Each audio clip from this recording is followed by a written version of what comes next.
Hi, welcome to the show where 5 photos buy me a ticket for our torture land.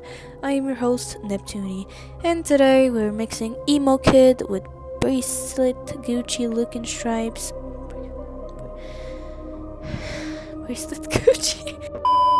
With Gucci bracelet looking stripes, a tiger from Wish, Emo number 2, a chubby moth, and the,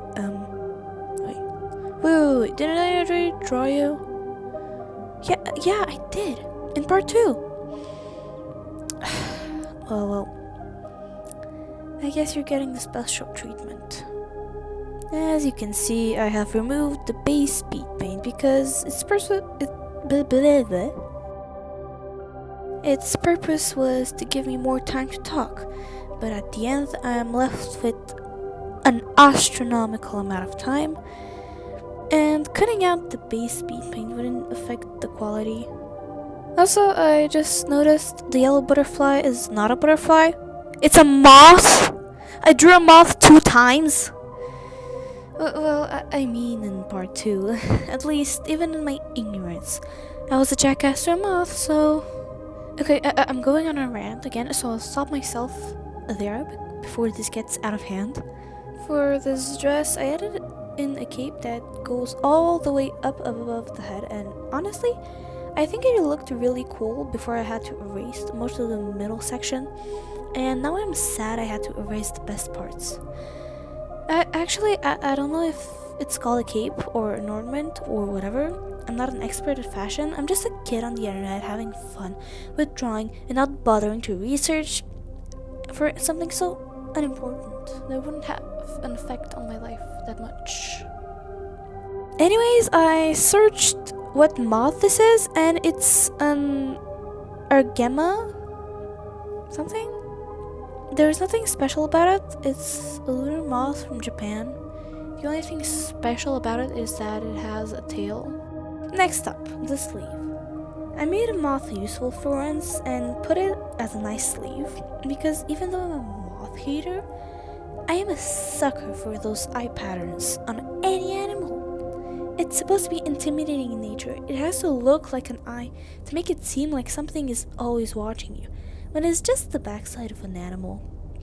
Fun fact, peacocks have hundreds of those eyes on their feathers, and for some reason tigers have them on their ears, as if tigers of all the animals needed that.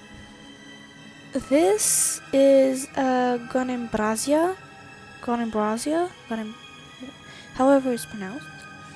It's a normal moth, regular old moth from South Africa that has like 10 gajillion subspecies.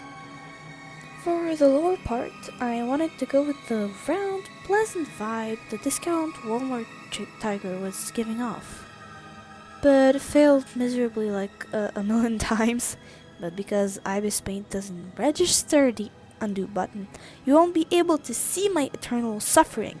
And that sucks, because that makes more content.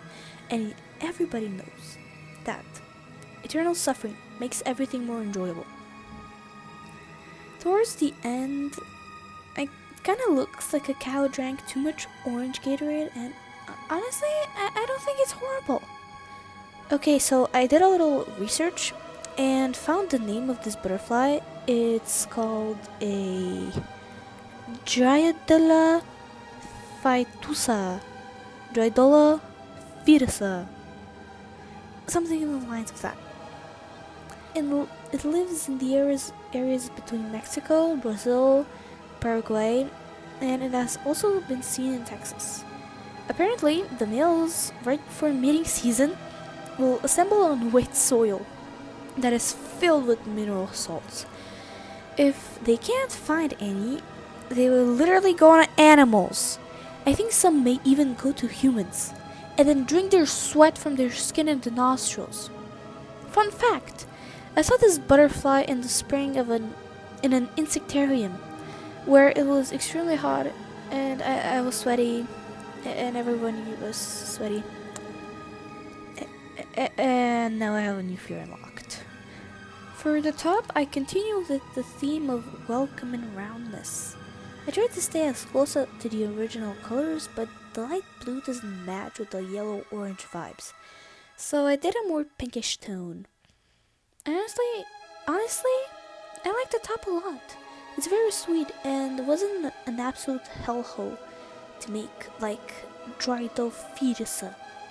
This is a Helicanus errato, or the red postman. I don't know who calls it like that or why, but I guess it makes sense because it's red. But I don't see the connection with the postman. It's a tropical butterfly like the Drydophedis. It actually cooperates with Helicanus melopene in the Mullerian mimicry, which is basically two species or more taste bad and look alike. So if predators eat an animal from one species, they will realize, oh, this type of butterfly tastes like ass. I won't eat it next time. And then avoid both species. Also, something interesting about this species. Males will transfer females' anti-horniness hormones to repulse other candidates, other males. So females usually mate with only one butterfly in their whole life. Imagine being so jealous that you have to inject your partner with chemicals to scare off other males. I'm sorry, but this gives off serious alpha male vibes.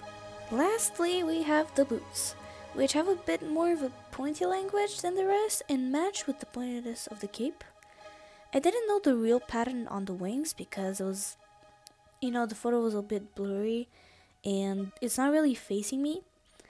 But so I just did whatever I wanted. And I did some sort of glitchy pattern, and I think it works well with the overall dress. This is a Papilio anchicialis, or ruby-spotted swallowtail. It lives in the same area as the toxic boyfriend and Drydophedis do, with a very few brave ones that can be found in western Texas, South Kansas, and Arizona. I literally found nothing interesting about them at all, except that the larvae eat at night. I guess that's interesting. I'll start doing a bit of research on the species I'm drawing just to make things a bit more interesting. If you like drawing and or nature, then this is for you. This also gives my audience more smarts, and I'll be able to officially say that only intellectuals watch my channel. Sorry for the repetition. I literally have 1,000 photos for this series, and that's a lot to keep track of, honestly. Now, when I say 1,000, it's not an exaggeration at all. Including 15 photos I've already deleted, I have exactly 1,000 photos ready for this series. This means a good 200 episodes exactly. And if each episode takes a good 4 days at best and a week at worst of editing, this makes around 4 years of content in the worst case. And a solid 2 years more so at best, which is a lot.